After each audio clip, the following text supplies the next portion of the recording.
My name is H.A. Goodman. I'm an author, columnist, and journalist. And to read all my writing, go to counterpropa.com, support the site through the Counterpropa links and the donate button. Share the petition below to get the DNC to give its computer servers to the FBI. Very honored to have Julian Assange tweet one of my segments regarding his brilliantly written Washington Post article. That's below as well. True honor for me. I'm very, very happy about that.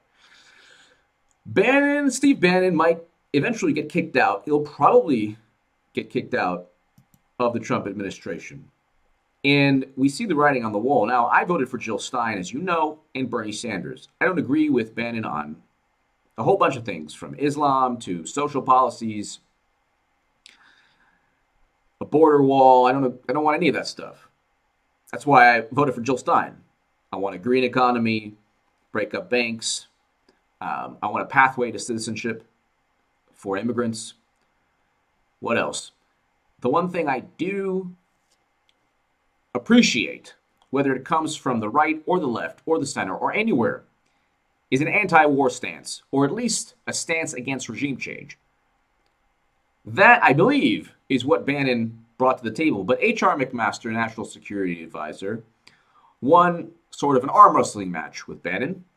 Bannon was kicked out of the National Security Council.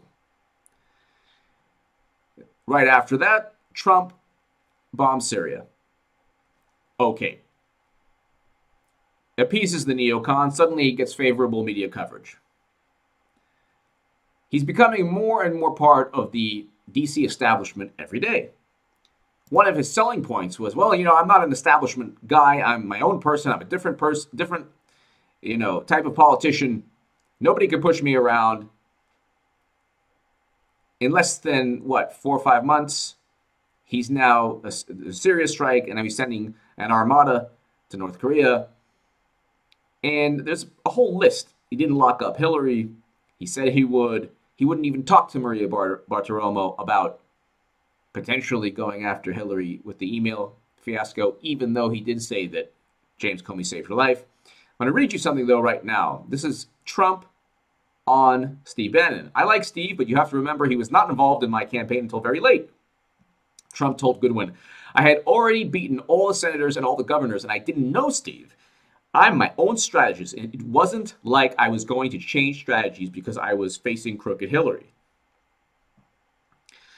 Trump told the New York Post columnist Michael Goodwin Tuesday that he beat his other primary challenges before Bannon came along. The President Fuel reports that Bannon is on rocky footing within the White House and of bad blood between top Trump aides. So there are obviously people within Trump's administration who don't like Steve Bannon. There are obviously people who want Trump to become more mainstream. Now, in terms of other policies, fine, perhaps. In terms of war, if you get a mainstream Trump, he's not going to win re-election because people might say, if I'm going to get the same type of neocon, I might not want a border wall.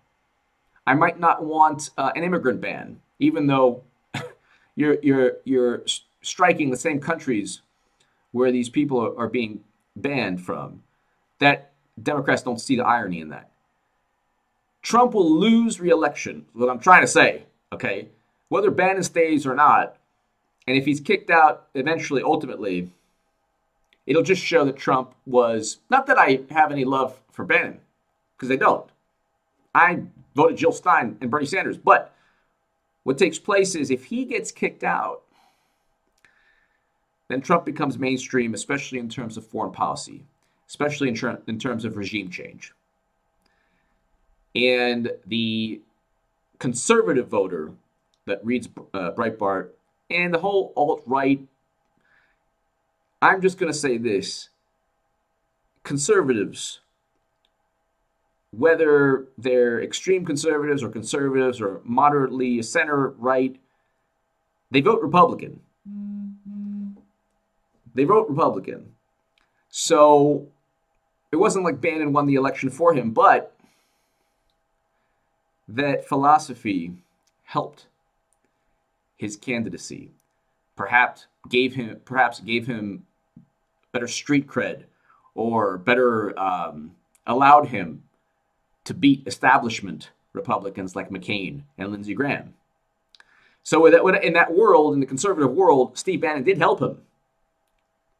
If Trump is saying didn't help him until very late, fine. But that's a very interesting dig, kind of an insult / observation, saying, well, I didn't really need him to win.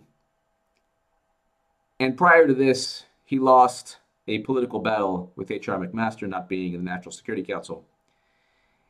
Don't be surprised if Bannon eventually resigns, just because he wants to pursue other things, or he's, had a great time at the Trump administration, he wants to go do other things, because each and every day, Trump becomes more mainstream. He becomes more like Clinton, especially now in terms of foreign policy. Give me your thoughts below. To my conservative viewers, am I right? Am I wrong? What do you think? Give me your thoughts below. Thank you so much for listening. I think it's quite possible, likely, that Trump kicks Bannon out and tries to embrace the establishment even more. Give me your thoughts below. Thank you so much for listening.